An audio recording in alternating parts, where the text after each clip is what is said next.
In a previous lecture we have seen relative pronoun which का use, ठीक है।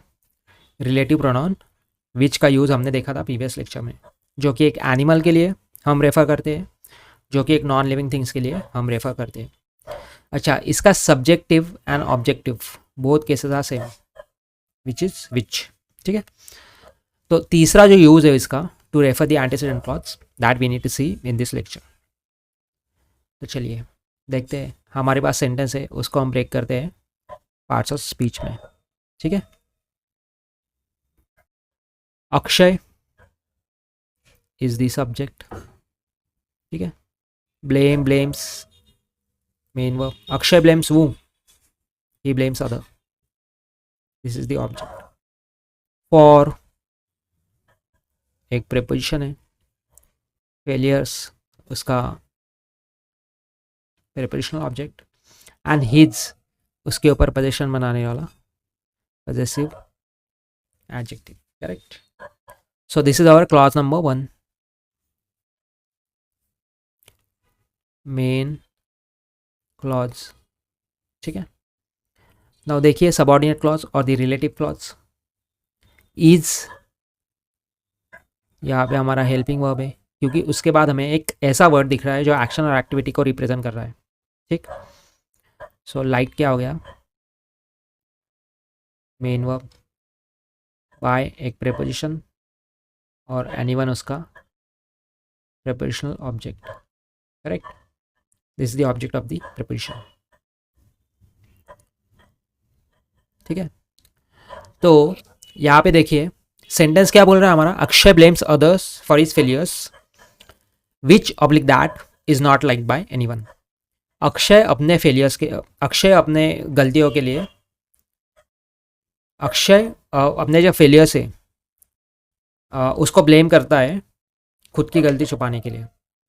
यह जो चीज़ है वह किसी के द्वारा लाइक नहीं की जाती। Akshay blames others for his failures, उसके जो फेलियर है उसके लिए वो अदर्स लोगों को क्या करता है, ब्लेम करता है। यह जो चीज़ है वह विच is not liked by anyone, किसी के द्वारा पसंद नहीं की जाती, ठीक है। तो इसमें क्या है, this is the main clause, Akshay से लेके फेलियर्स तक, इन विच हमें क्या क्या मिला, सब्जेक्ट मिला, मेन वर्ब मिला, ऑब्जेक्ट मिला, ठीक है। तो ये मेन क्लॉज बन गया। और हमने एक और क्लॉज इंट्रोड्यूस किया विच इज द रिलेटिव क्लॉज, ठीक है। ये रिलेटिव क्लॉज है। तो ऑब्वियसली दो क्लॉज को ज्वाइन करने के लिए हमें चाहिए कंजंक्शन, और दूसरे क्लॉज में सब्जेक्ट और ऑब्जेक्ट बनने का काम या फिर कोई और चीज़ का काम करने वाला ऐसा कौन सा प्रोनाउन होता है, रिलेटिव प्रोनाउन, ठीक है, साइमल्टेनियसली वर्क करने वाला। तो देखिए हमने अभी तक देखा है रिलेटिव प्रोनाउन किसी सब्जेक्ट और ऑब्जेक्ट को रेफर करने का काम करता है, लेकिन यहाँ पे जो विच है हमारा, यहाँ पे देखिए जो विच है उसका एक एक्सक्लूसिव यूज होता है, ठीक है। एक्सक्लूसिव यूज क्या है, मतलब एक पर्टिकुलर, एक विशेष उसका मतलब उसके लिए यूज होता है वो। अगर कोई रिलेटिव क्लॉज का मेन वर्ब, अगर पूरा का पूरा antecedent clause, if relative clause का main verb of relative clause if referring the whole antecedent clause, मतलब रिलेटिव प्रोनाउन का जो मेन वर्ब है, देखिए यहाँ पे मेन वर्ब दिख रहा है हमें, यह जो मेन वर्ब है अगर वह पूरा का पूरा एंटीसीडेंट क्लॉज को रेफर कर रहा है, ठीक है, पूरे के पूरे एंटीसीडेंट क्लॉज को, तो उस टाइम पे रिलेटिव प्रोनाउन विच का यूज होता है, ठीक है। This is the exclusive use, यह रूल है इंग्लिश लैंग्वेज का। नाउ यह रिलेटिव प्रोनाउन या रिलेटिव क्लॉज का जो मेन वर्ब है वो कैसे इसको रेफर कर रहा है, देखिए जरा, देखिए कौन सी ऐसी चीज़ है विच is not liked by anyone, कौन सी ऐसी चीज़ है, क्या वह चीज़ फेलियर है, क्या फेलियर नहीं लाइक किया जाता है, नहीं फेलियर तो नहीं है। क्या हीज है, नहीं ये भी नहीं है। क्या फॉर है, नहीं ये भी नहीं है। क्या अदर्स है, नहीं ये भी नहीं है। ऐसी कौन सी चीज़ है जो लाइक नहीं की जाती है दूसरों द्वारा, यह पूरी की पूरी चीज़, देखिए ये पूरा का पूरा क्लॉज कैसे, Akshay blames others for his failures. Akshay का अदर्स लोगों को ब्लेम करना उसकी खुद की गलतियों के लिए, यह पूरी चीज़। देखिए एक लॉजिक देता हूँ, अक्षय को तो सब लाइक करते होंगे, ठीक है, अक्षय बहुत अच्छा होगा, उनके लिए बहुत हेल्पफुल होगा, ठीक है, उनका दोस्त होगा, लेकिन उनको क्या चीज़ खटकती है उनकी, he is blaming others for his failure, this full clause. तो दिख रहा है आपको, ये जो लाइक वर्ब है यह पूरे के पूरे क्लॉज को क्या कर रहा है, रेफर करने का काम कर रहा है। तो इस वाले चीज़ में अगर कोई वर्ब रिलेटिव क्लॉज का पूरे के पूरे क्लॉज को रेफर कर रहा है, तो ऐसे पर्टिकुलर कंडीशन में जो कंजंक्शन हम यूज़ करेंगे वे होगा विच। ठीक है, तो हमारा सेंटेंस क्या होगा यहाँ पे करेक्ट वाला, Akshay blames others for his failures which is not liked by anyone. ठीक है, तो ये जो विच है यह यूज़ होगा as a conjunction for joining this main clause and relative clause and used as a subject into the relative clause, है ना, दोनों काम उसने साइमल्टेनियसली कर दिए, वह सब्जेक्ट भी बना रिलेटिव क्लॉज का एंड पूरे क्लॉज को as a antecedent. No, antecedent का मतलब क्या होता है, इस वाले रिलेटिव प्रोनाउन से जो पहली चीज़ आती है, ठीक है, यह पूरा का पूरा क्लॉज आ रहा है ना, antecedent clause which is also known as, देखिए यहाँ पे लिखता हूँ मैं, this is the antecedent clause for this relative pronoun. ठीक है,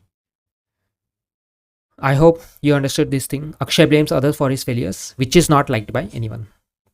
अगर नहीं तो और एक सेंटेंस देखते हैं, देखिए this is the exclusive use of which, मतलब अगर पूरा एंटीसीडेंट क्लॉज यूज़ हो रहा है, रेफर हो रहा है, तो उस टाइम पे हम विच यूज़ करेंगे। और इसी टाइप से आपके आपके एग्जाम में क्वेश्चंस आएंगे, तो आपको क्या चूज़ करना पड़ेगा, विच। ठीक है, मतलब उस ऑप्शंस में दैट भी होगा, ऑप्शंस में विच भी होगा, ऑप्शन में वो ऑब्लिक वुम भी होगा, वॉट भी होगा, you need to choose which. ठीक है, दिस इज द रूल। चलिए और एक सेंटेंस देख, Aman sir breaks each sentence into the parts of speech that oblique which is the reason of his popularity. Aman sir हर एक सेंटेंस को पार्ट्स ऑफ स्पीच में ब्रेक करते हैं, वही एक रीज़न है उनकी पॉपुलैरिटी का। ठीक है, तो इसमें भी देखते हैं, चलिए ब्रेक क्या हो गया हमारा, मेन वर्ब। ब्रेक का मतलब ब्रेक करने की जो प्रक्रिया कर रही है उसका डूअर कौन है, Aman sir, that's why it's a subject. Aman sir breaks what, sentence, कैसे सेंटेंस, ईच, है ना, हर एक सेंटेंस, तो दिस इज दी एडजेक्टिव। क्यों एडजेक्टिव, क्योंकि ये आगे आने वाले नाउन के ऊपर दे आर क्वालिफाइंग। ठीक है, इनटू हमारा एक preposition, into parts prepositional object, again of हमारा प्रेपोजिशन एंड स्पीच हमारा प्रेपोजिशनल ऑब्जेक्ट। ठीक है, नाउ ये हो गया हमारा मेन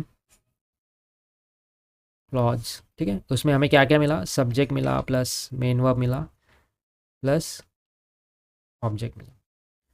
नाउ रिलेटिव क्लॉज देखिए, इज